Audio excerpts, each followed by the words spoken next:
और ब्रेक के बाद आप सभी दर्शकों का अन्नदाता में एक बार फिर से स्वागत है।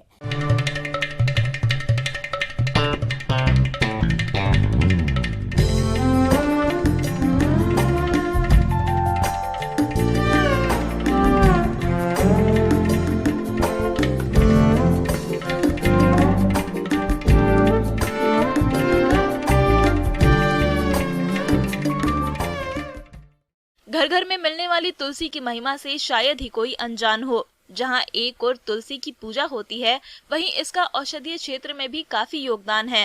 तुलसी के सभी भागों जैसे जड़, पत्ती, तना, फूल और बीज का इस्तेमाल किसी न किसी रूप में किया जाता है और इसकी व्यावसायिक खेती करके किसान कम समय में ही लाखों की आमदनी कमा सकते हैं। तो चलिए तुलसी की खेती के बारे में विस्तार से जानते हैं बिरसा कृषि विश्वविद्यालय जिला रांची के कृषि वैज्ञानिक डॉक्टर कौशल कुमार से।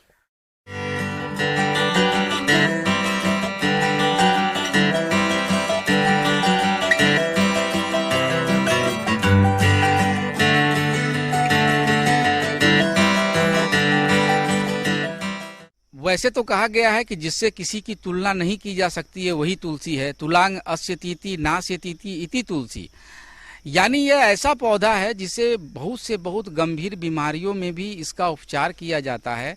साथ ही घरेलू उपचार के लिए और जो अभी मार्केट में इसके अनेक असंख्य प्रोडक्ट आ रहे हैं। तुलसी की उपयोगिता को देखते हुए इसकी खेती को बढ़ावा दिया जा रहा है। आज तुलसी की कई उन्नत किस्में आ गई हैं, जिनमें बहुत सी विशेषताएं हैं और बाजार में इनकी अच्छी मांग भी है। इसकी खेती से आज किसान अच्छा मुनाफा कमा रहे हैं। इसकी खेती करने से पहले बाजार की व्यवस्था सुनिश्चित कर लें। इसकी जानकारी के लिए केंद्रीय औषधि और सुगंधित पौष संस्थान लखनऊ में संपर्क करें या नजदीकी कृषि विभाग में संपर्क करें। अभी जैसे तुलसी के लिए जो पवित्र तुलसी है ओसिमम टेन्यूफ्लोरम, जिसका पहले ओसिमम सेंक्टम नाम है, उसमें सीम आयु और सीम आंगन, ये दो प्रजातियां जो central institute of medicinal and aromatic plant Lucknow जो CSIR की संस्थान है, उन्होंने बहुत पहले से रिलीज किया हुआ है। यह काफ़ी उपयोगी है। इसके लिए मिट्टी, दोमट मिट्टी जरूरी है। इसमें जल जमाव बिल्कुल ही नहीं होना चाहिए। और आप नर्सरी का जो बीज है वो पहले बेड में तैयार करना है।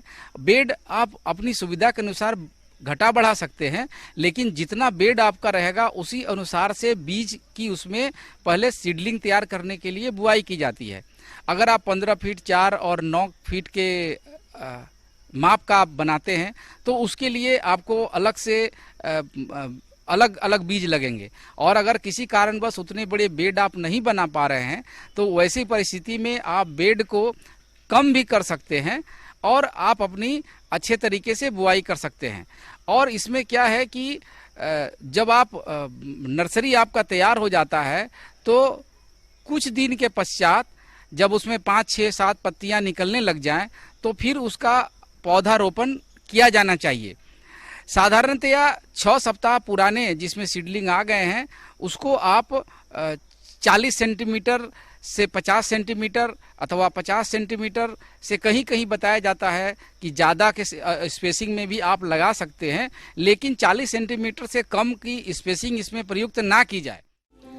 तुलसी की फसल में बहुत से गुण होते हैं। इन गुण को बनाए रखने के लिए किसान को सलाह है कि तुलसी की फसल में किसी भी दशा में रासायनिक खादों या दवाओं का प्रयोग नहीं किया जाए। खेत की तैयारी के समय गोबर की खाद या हरी खाद का प्रयोग करें। और जहां तक फर्टिलाइजर के डोजेस की बात है तो उसमें पहले से आपकी अगर जमीन की गुणवत्ता काफ़ी अच्छी है तो उसकी आप जांच कर लें। वैसे कम से कम अगर आपने कभी नहीं शुरू किया हुआ है तो 10 टन से ऊपर अगर आप फार्म यार्ड मेन्योर का एक बार प्रयोग कर देते हैं तो आपके लिए ये काफ़ी फायदेमंद होगा। अगर रोपाई के समय गोबर की खाद या अन्य जैविक खाद का प्रयोग किया गया है तो खड़ी फसल में पोषक तत्वों की जरूरत नहीं पड़ेगी। ये फसल बरसात में लगाई जाती है तो सिंचाई की भी अधिक जरूरत नहीं पड़ती, लेकिन सितंबर माह के बाद सिंचाई करनी पड़ती है। बरसात में ध्यान दें कि खेत में पानी जमा न हो।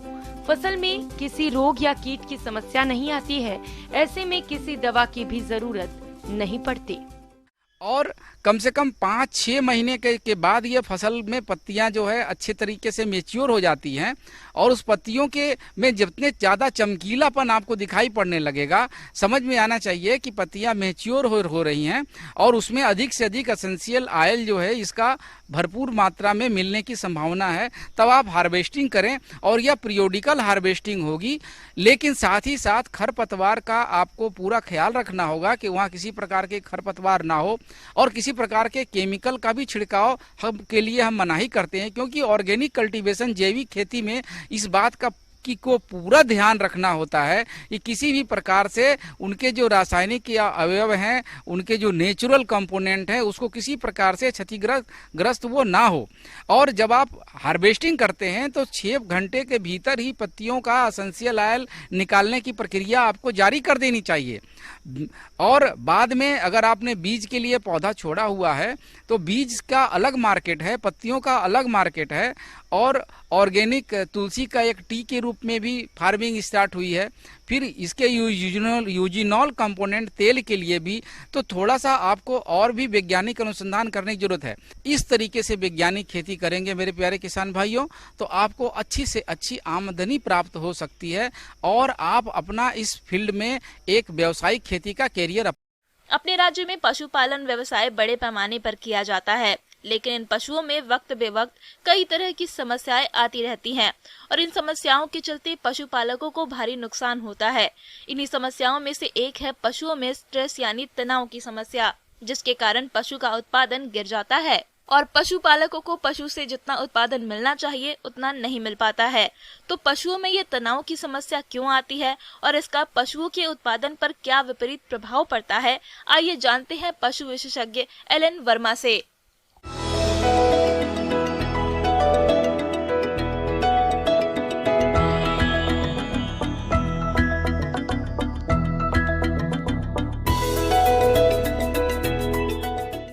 कृषि के साथ साथ में पशुपालन सभी किसान करते हैं और कृषि के बाद पशुपालन से आय का उनका एक मुख्य साधन है।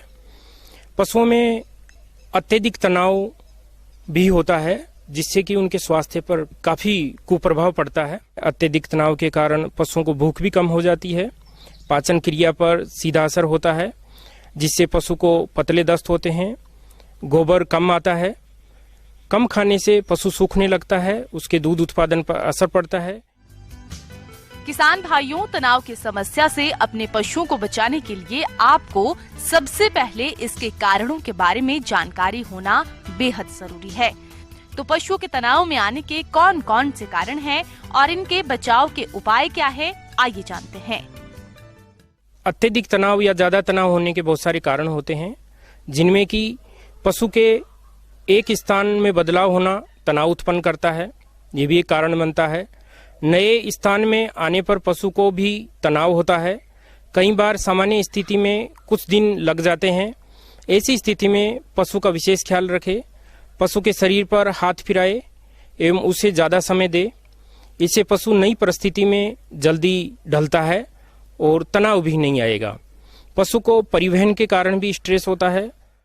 मौसम के बदलाव पशुओं में स्ट्रेस का मुख्य कारण है। ज़्यादा गर्मी, ज़्यादा सर्दी तनाव पैदा करती है। बदलते मौसम में भी पशुओं का विशेष ध्यान रखें। छोटे बाड़े में ज़्यादा पशुओं को रखना भी तनाव का कारण होता है। जगह की कमी से कई बार पशुओं को चोट लगने का भी खतरा होता है। इस बात का विशेष ख्याल रखें, बाड़े में प्रत्येक पशु को पर्याप्त जगह मिले। पशुओं के बाड़े में मक्खी, मच्छर, चीचड़ इनका होना भी पशु को तनावग्रस्त करता है। पशुपालकों का विशेष ध्यान रखना चाहिए कि बाड़े में मक्खी, मच्छर, चीचड़े, जुएं इत्यादि उत्पन्न न हो पाए और समय पर इसकी रोकथाम के उचित प्रयास करने चाहिए। पालकों को पशुओं के पीने के पानी के प्रति जागरूकता रखनी चाहिए। अपर्याप्त पानी से पशुओं में पानी की कमी हो जाती है। ये डिहाइड्रेशन के साथ साथ पशुओं में तनाव का कारण भी बनता है। इसके लिए ज़रूरी है कि पीने का पानी पर्याप्त मात्रा में समय समय पर दिया जाना चाहिए। साथ में इस बात का भी ध्यान रखना चाहिए कि पानी साफ हो, पीने का जल, उसका तापमान भी विशेष रूप से ख्याल रखना चाहिए। कहीं से पशु खरीद कर आप ला रहे हैं तो आप ध्यान रहे कि जिस पशुपालक से आप या जहां से आप पशु खरीद रहे हैं तो पहले उसको क्या खिलाया जा रहा था, तो उसी प्रकार का आप कम से कम 5 से 7 दिन तक वही चारा और बांट उस पशु को दे, तो उसमें तनाव का कारण कम होगा। पशुपालकों के लिए बहुत जरूरी होता है कि पशुओं के सामान्य व्यवहार के बारे में जानकारी रखनी चाहिए। सामान्य व्यवहार में जरा भी परिवर्तन आए तो ध्यान रखे कि उन परिवर्तनों के बारे में नज़दीकी से पहचान करे, पशु चिकित्सक को बताए, ताकि तनाव से उत्पन्न होने वाले खतरों से पशुओं को समय पर बचाया जा सके। आगे और भी है खेती बाड़ी से जुड़ी बहुत सी रोचक जानकारियां, कहीं नहीं जाइएगा, रुकेंगे एक छोटे से ब्रेक के लिए।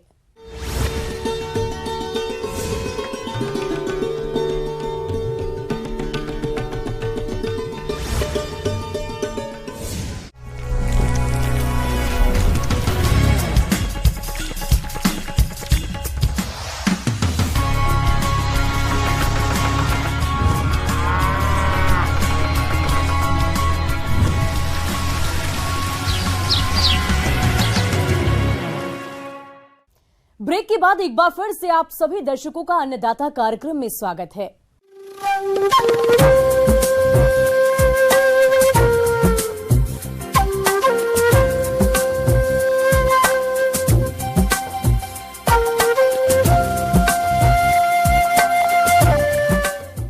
मौसम विभाग की रिपोर्ट पर साप्ताहिक कृषि सलाह कुछ इस प्रकार है।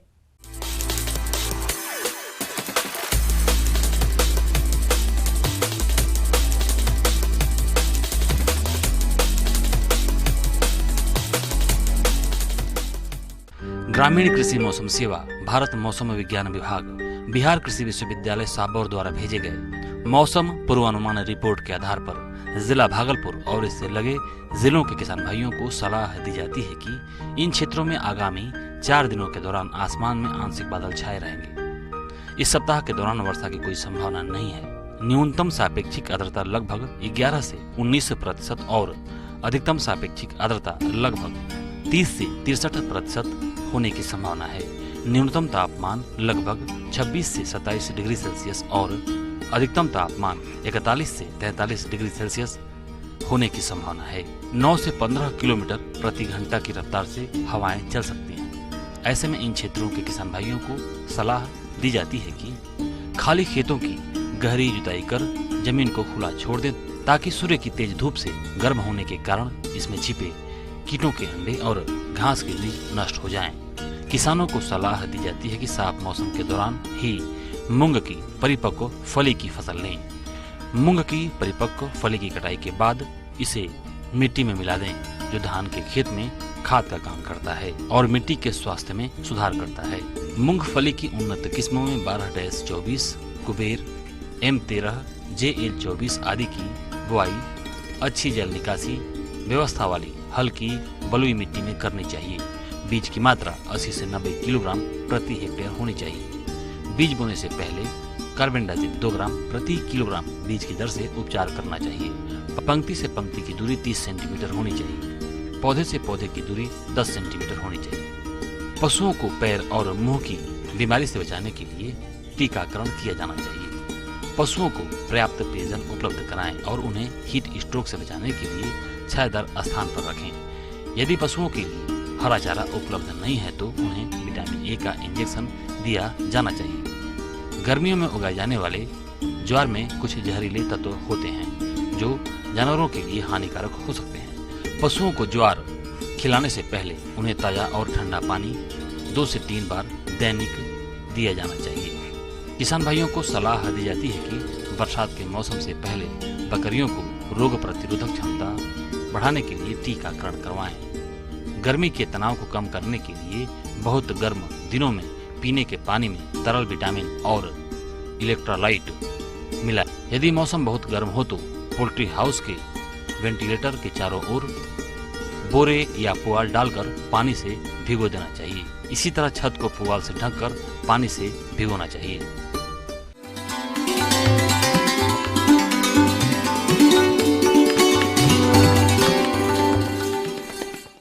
आइए जानते हैं अन्नदाता निःशुल्क फोन के माध्यम से पूछे गए समस्याओं का समाधान।